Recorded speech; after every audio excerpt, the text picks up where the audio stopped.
Have you ever wondered why we go to war? Or why you never seem to be able to get out of debt? Why there is poverty, division, and crime? What if I told you there was a reason for it all? What if I told you it was done on purpose? What if I told you that those who were corrupting the world, poisoning our food, and igniting conflict were themselves about to be permanently eradicated from the earth? You might think that an idealistic fantasy. Well, let me tell you a story. We acknowledge there are criminals, of course. They rob your house. They steal your phone. They can murder you too if they think they can get away with it. We have all experienced criminals in one way or another. Criminals, as we know, are those who choose personal gain over the rights of others and have no regard for the law. But here is where you need to expand your thinking. Criminals can also succeed in business and politics and can be elected as our leaders. If a criminal became the president, imagine what they could achieve.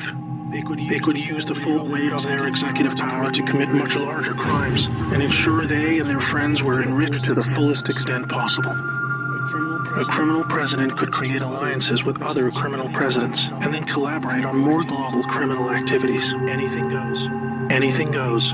Drug running, human trafficking, whatever makes the big bucks. The 20th century was turbulent with war, economic disaster, famines, and displacement. We have always accepted these things as just human nature and simply the way the world works.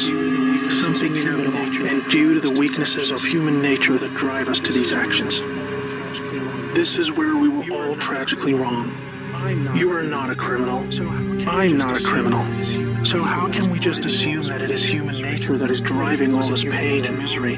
What if it wasn't human nature at all, and as a result of something more deliberate? We were taught that capitalism was the cause of a massive rich-poor divide and the reason for poverty, which in turn is the reason for war, crime, and starvation. Others were taught that communism, the system of equal wealth across all people, was really to blame for the mess. But you see, folks, it is none of these things. It is not our nature to fight and be racist. It is not in our nature to rob from others. What you must learn is that it was the criminals all along. Yes, they got power. More power than a criminal should ever have. They rose to the top of media companies that control our news and entertainment. They ascended to the top of the banking system, also to the Oval Office, to Brussels, to the Vatican, to the Crown. They crept in quietly. They became leaders of agricultural companies who had control over our food supply. Also big pharmaceutical companies, the ones we trust to help us when we're sick. Nobody stopped them, and they just recruited more criminals to help them. First, they accumulated the world's wealth. They invented a system of money called central banking, which lends money to governments with interest, placing countries into eternal debt. People's wealth got less. Their wealth got more. Much more. When a criminal is already as rich as they can get, then protecting their ill-gotten gains becomes the priority. Angry citizens tired of being poor are a major obstacle and can revolt if they suffer enough. The criminals needed to prevent this, so they diverted attention to the last remaining competitor, the people of the world. You and me. We were not happy being ruled by criminals and having to work 3 jobs just to survive. They know we won't accept it, so they use their control of the media to set black against white, woman against man, young against old, Muslim against Christian. They convinced us we were the problem so that we would fight and destroy ourselves. To get it done faster, they attacked all aspects of humanity that make us strong, like family. Using their influence over culture, they popularized lifestyle choices that led to a surge in broken homes, lost youth, and substance abuse. I could talk all day about how else they deliberately weakened us, and it would turn your stomach. We were just trying to get on with living. So where are all the good guys? Have kids, make a living. Good people just want to get married, have kids, make a living, and enjoy their liberty. Well, there were good guys. Many. One became the President of the United States in January 1961, and one of them gone. He knew about these criminals and one of them gone. He knew their intentions for us all, and he wanted to fight them. Sadly, he had no idea how powerful they had become. Intentions for the American people. He knew this. Reagan also had good intentions for the American people. He knew this criminal mafia controlled almost everything by the state, including the powerful rogue intelligence agencies. Everything by the state, including the powerful rogue intelligence agencies.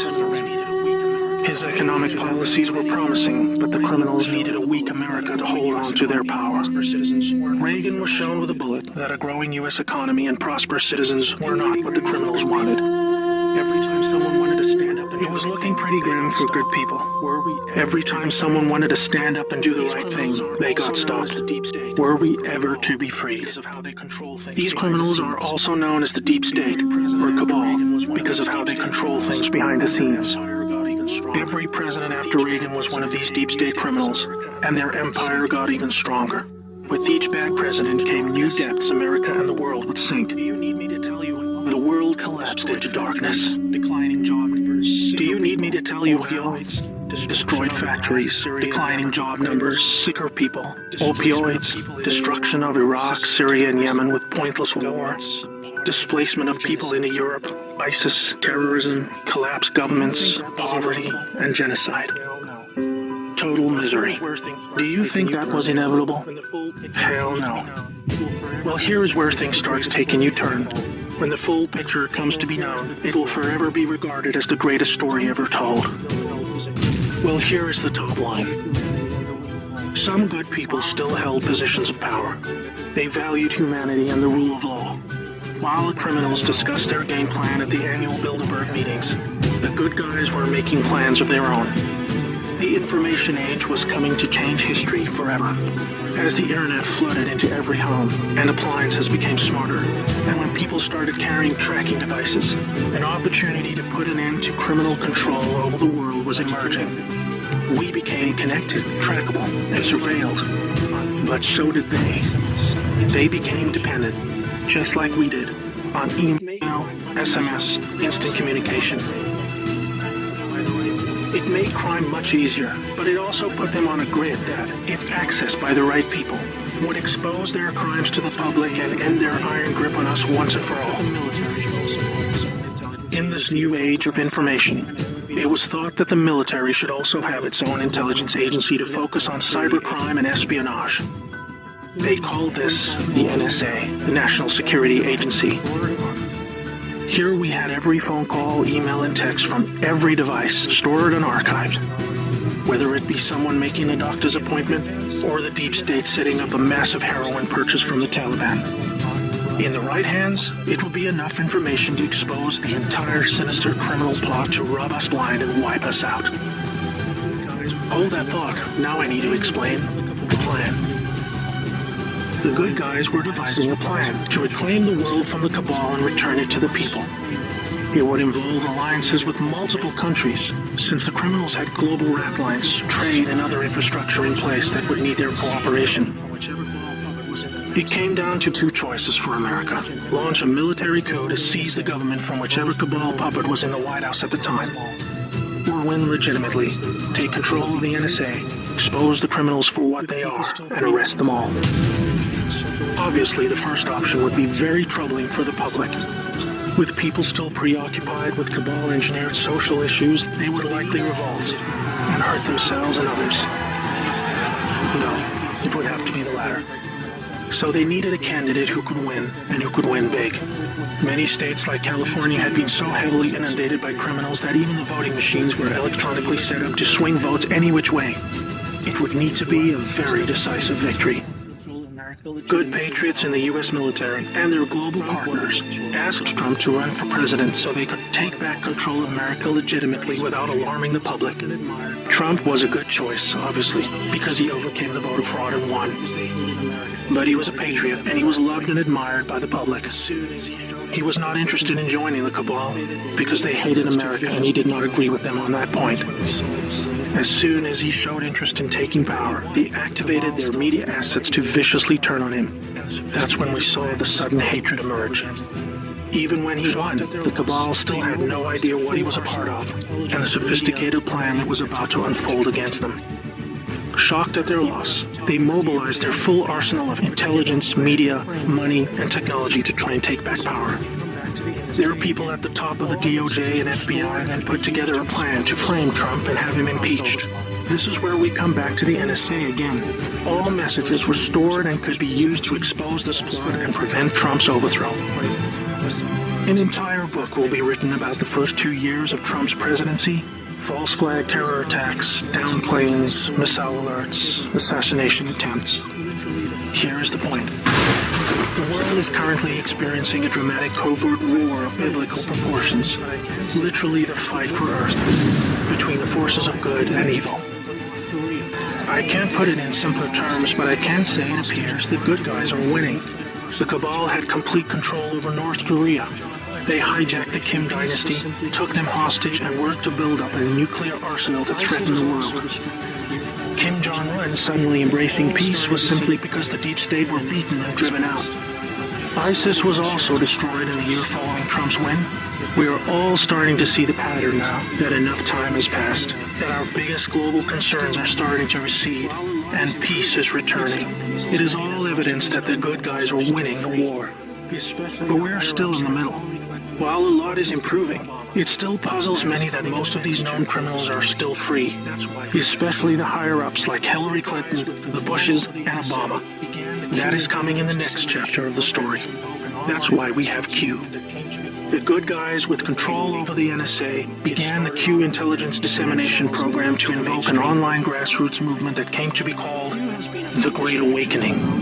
It started on underground internet channels and then moved to the mainstream. Q has been a fun distraction for those who follow world events and desire truth, but it is about to begin a much more important and necessary phase, keeping the public informed when the deep state war breaks out onto the surface. By this, I mean high-profile arrests. Yes, folks, the criminals I'm referring to are famous politicians, actors, singers, CEOs, and celebrities. People who have earned our trust, respect, and admiration. They have done very bad things that are all fully known and documented, and they will be severely punished. Those of us who have followed Q since the beginning will be here to help you make sense of the coming events. We are among the first to realize that our petty partisan divisions are just trivial distractions, and we are all enslaved by a hidden enemy. We realized that the problem was never capitalism or socialism, Democrat or Republican, black or white, Muslim or Christian. We know it was just very powerful criminals who had too much power. Fellow slaves, it's time to buckle your seatbelt, recognize your true enemy, and embrace a new future that we all owe to the brave patriots who risk their lives to achieve this victory against the greatest force of evil the world has ever known. May God bless America.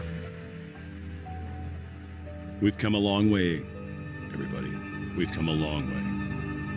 So please understand, we're going to get there.